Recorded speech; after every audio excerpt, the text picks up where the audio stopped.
Hi friends, welcome to BALAKAVI channel. இன்னைக்கு வந்து chocolate brownie cake வீட்லயே சிம்பிளா எப்படி செய்யறது அப்படினா फ्रेंड्स இந்த வீடியோ நான் உங்களுக்கு ஷேர் பண்ணிருக்கேன். இதுக்கு நான் இன்னைக்கு டார்க் சாக்லேட் 50 கிராம் துருவி எடுத்துர்க்கேன். அத நான் ஒரு பவுல்ல சேர்த்துக்கிறேன். ஒரு 50 கிராம் பட்டர் சேர்த்துக்கிறேன். வெதுவெதுப்பான பால் இந்த சாக்லேட்டும் பட்டரும் நமக்கு மெல்ட் ஆகிறதுக்காக எடுத்துர்க்கேன். இத நான் mix பண்ணிக்கிறேன். பட்டர் வந்து நமக்கு நல்ல ரூம் டெம்பரேச்சரா தான் நான் எடுத்துர்க்கேன். அப்பதான் நமக்கு மெல்ட் ஆகிறதுக்கு ஈஸியா இருக்கும். அவ்வளவுதான் mix பண்ணிக்கிட்டேன். எப்போதுமே நம்ம கேக் செய்யறதுக்கு ஒரு ஜல்லடை வச்சு மாவு சலிச்சுக்கிட்டோம்னா மாவுகள்ல வந்து நமக்கு கெட்டி இருக்காது. இன்னைக்கு நான் மைதா மாவு தான் எடுத்துர்க்கேன் ப்ரௌனி கேக் செய்யறதுக்கு. நம்ம விருப்பம் தான். நம்ம விருப்பப்படி எந்த ஃப்ளேவர் வேணாலும் நம்ம எடுத்துக்கலாம். 1 கப் மைதா மாவு எடுத்துர்க்கேன். 1/2 கப் பொடித்த சர்க்கரை எடுத்துர்க்கேன்.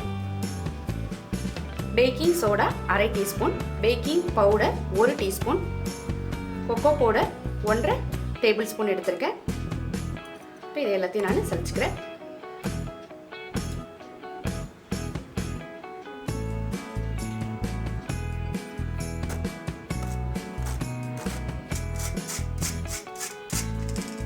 இதில் நான் வெண்ணிலா எசன்ஸ் 1 டீஸ்பூன் எடுத்துக்கிறேன். அதையும் சேர்த்துக்கிறேன்.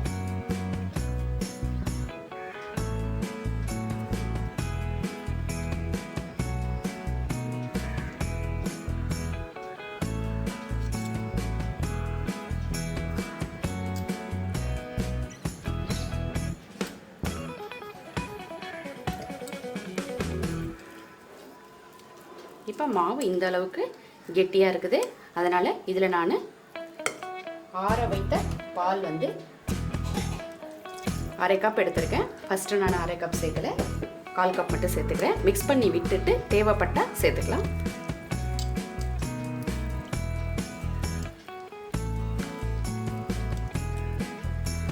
மாவுக்கு எல்லாமே mix பண்ணியாச்சு. மாவு கெட்டியா இருக்கு அப்படின்றதுக்காக தான் இந்த இடத்துல நான் பால் சேர்த்துர்க்கேன். அதனால அந்த கெட்டித்தன்மை குறையிற அளவுக்கு பால் சேர்த்தா போதும். அவ்வளவுதான், மாவு ரெடி பண்ணிட்டேன்.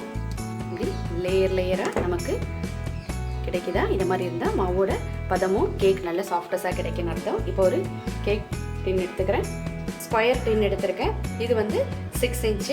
இந்த மோல்டுலாம் இன்னைக்கு நான் ஊத்த போறேன். இந்த mix பண்ணியிருக்கிற இந்த பேட்டரை நான் இதில் சேர்த்துக்கிறேன்.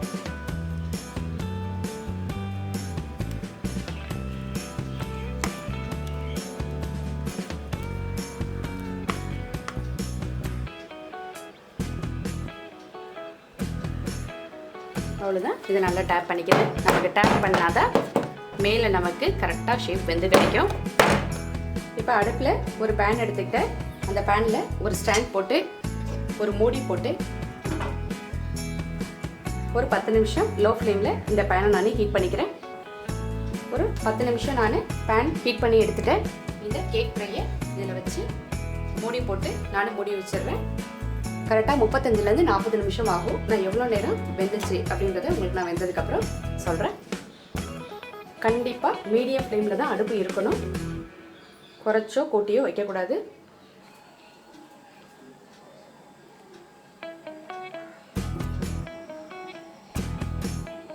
கேக் வச்சு கரெக்டாக ஒரு 40 நிமிஷம் ஆகுது. கேக் நமக்கு ஒட்டவே இல்லை, நல்லா வெந்து கிடைச்சிருக்கு. இப்போ இதை எடுத்துக்கலாம்.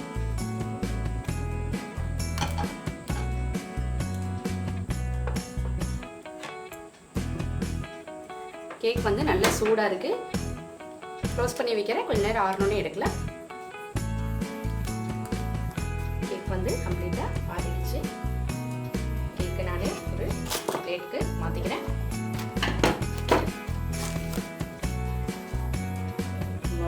பாருங்க, நமக்கு ஒட்டவே இல்லை.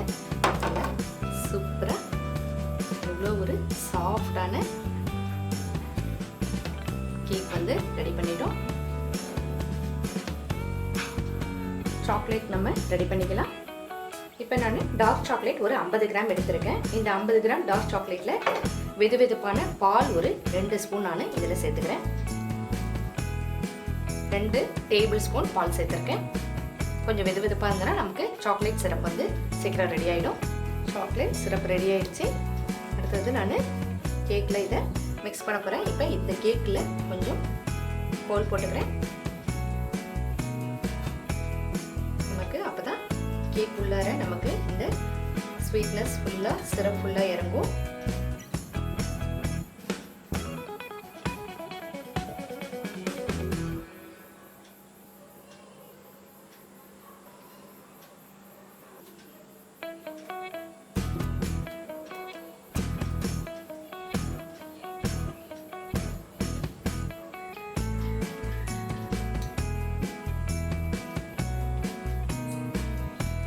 கொஞ்சம் டெக்கரேட்டுக்கு நம்ம விருப்பப்படி சாக்லேட்ஸ்க்கு என்ன வச்சுருக்கோமோ அதை நான் கொஞ்சம் இதில் கலர்ஃபுல் சாக்லேட்ஸ் வச்சுருக்கேன், இதில் சேர்த்துக்கிறேன். இப்போ இதை கட் பண்ணி சாப்பிட ஆரம்பிக்கலாம்.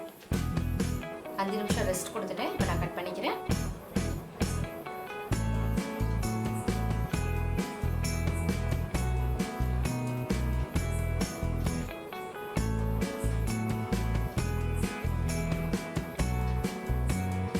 அவ்வளோதான் ஃப்ரெண்ட்ஸ், சூப்பரான ப்ரௌனி கேக் ரெடி பண்ணியாச்சு. உங்களுக்கு இந்த வீடியோ பிடிச்சிருந்தா மறக்காமல் லைக் பண்ணுங்கள், உங்கள் ஃப்ரெண்ட்ஸுக்கு ஷேர் பண்ணுங்கள், பாலகவி சேனலை சப்ஸ்கிரைப் பண்ணிங்க ஃப்ரெண்ட்ஸ். இப்போ இதை நான் டேஸ்ட் பண்ண போகிறேன்.